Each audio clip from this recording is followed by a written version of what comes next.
Hey guys, today is the 60th anniversary of Doctor Who, which, as some of you know, is my favorite TV show of all time. Um, so, to, Today will be the first video I'll be making about classic Who, and I'll probably just make a video every week or so talking about an episode. I'm going to be going in order this time, so episodes 1 through um, however many there are, all the 26 original seasons. Yeah, today I'm going to be talking about An Unearthly Child, which aired on the BBC exactly 6 years ago today, part one at least. So this is a four-part story, and it's kind of strange because I love the first episode a lot, but then parts two through four are not that good, not up to my liking, I guess. If I saw this as it came out, I'd get bored and probably stop watching, which is, yeah, I don't know. So let me just talk about part one first. Part one is probably one of the greatest episodes of the show, not because it's the first one, but it has this like very eerie, kind of creepy vibe to it, which helps a lot because it is in black and white. I love the directing of it, especially because the camera's always moving. You know, it's never the steady cam, which a lot of classic Who has. It's very dynamic. We are introduced to our four main characters. So Ian and Barbara are kind of the audience surrogates. They are two teachers at Core Hill High School, which is like your ordinary high school in London. And get a bit concerned because one of those students, Susan, is acting a little strange. Like, how comes he knows so much about history and science, but not much about anything else? And see, Alpha acts like he's like from out of this world, like thinking that the UK adapted the metric system, and they didn't do that for another like 9 years or something. Peculiar stuff like that. So they like follow her to her address, which she lives in a junkyard apparently, and they meet the doctor. Ooh, what's that, young soul? The first doctor. And he is kind of rude. They're like, hey, have you seen Susan anywhere? And he's like, oh, no, I haven't. And then they think, like, he has her locked in this box. So it's kind of some creepy implications there. It's like they're thinking the rules. They're thinking this guy's like some creep. So they force their way in, and holy shit, it's bigger on the inside. That's such a crazy scene. It's so like surreal and stuff when they first enter the TARDIS. Um, I love it. It's such a good scene, and the doctor's like, well, now that you know my secret, I can't let you leave. So he kidnaps them. He just kidnaps them with and Susan, I guess. Um, so yeah, that is the end of episode one, and turns out this box that's bigger on the inside than it is on the outside could travel through space and time.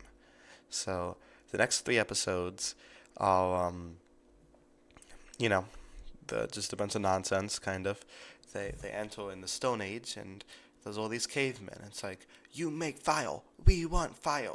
Old lady, be nice to stranger, we kill old lady. Blah blah blah blah blah blah. Booga booga.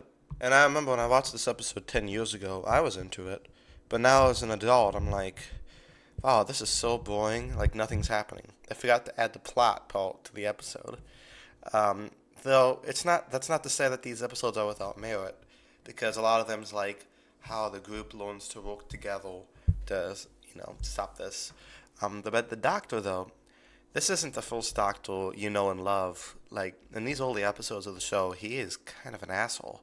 Very rude, arrogant, he doesn't care about other people, very self-centered.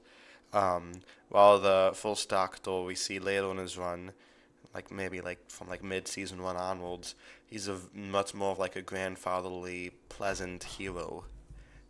While in these episodes, he's very standoffish and cold. Like he almost tries killing somebody with a rock at one point in the episode. And I'm like, Doctor, Jesus Christ.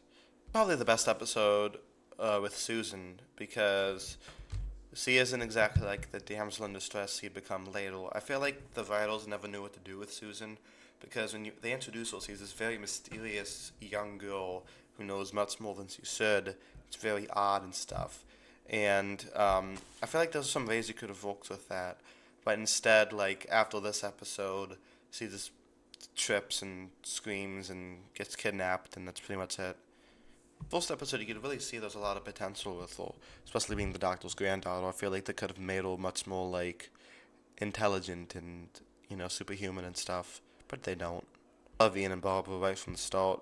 Very compassionate characters, inquisitive, a little bit skeptical, but they're always trying to do the right thing. I love them a lot. They're some of my favorite companions in all of Doctor Who, if I'm being honest, and that's saying something because there's a lot of them. But they have like instant chemistry right off the bat. You can tell that they care deeply for each other, and that like chemistry only grows throughout the series. And I love their like kind of antagonistic relationship to the Doctor, who at this point doesn't trust them. He doesn't trust outsiders. He hasn't learned compassion yet. So they have this kind of bickering feud with him the entire time. So just I don't know, just pretty good dynamics here. Good characterization. I feel like back in like 1960s TV, well, first of all, at least in America, you didn't really have shows that like continued episode to episode. There was more just like procedurals or anthology shows at this point in TV. But with this show, you get to see how the characters develop and change. And, compared to like, I don't know, Dragnet, it's like the same thing every week. I love the eerie direction of the first episode when the TARDIS takes flight for the first time and you feel like you're like on some weird flu medication, like NyQuil or something, or Benadryl.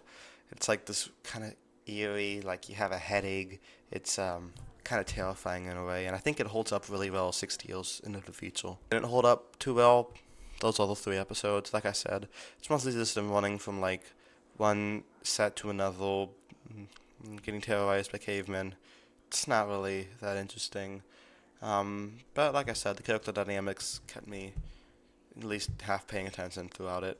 So this is gonna be a weird review, but like episode 1, I'm gonna give like a B minus. I think it's a really good start. Episodes 2 through 4, probably gonna give like a D because I think they kind of suck. But overall, it's a good way to start the show. I mean, it must have been successful if they made the rest of the season and then like 38 more seasons with the 40th on the way. So let me know down in the comments below what you guys thought of An Unearthly Child, the first ever Doctor Who story.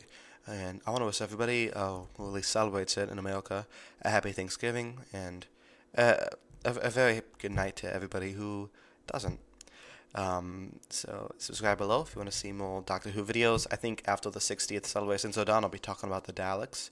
But until then, I'll be making videos about Day of Attendance, The End of Time, and then his 60th anniversary specials. And then I'm going to go do the rest of the William Hartnell era. So subscribe below if you're into the end of that. And until next time, peace.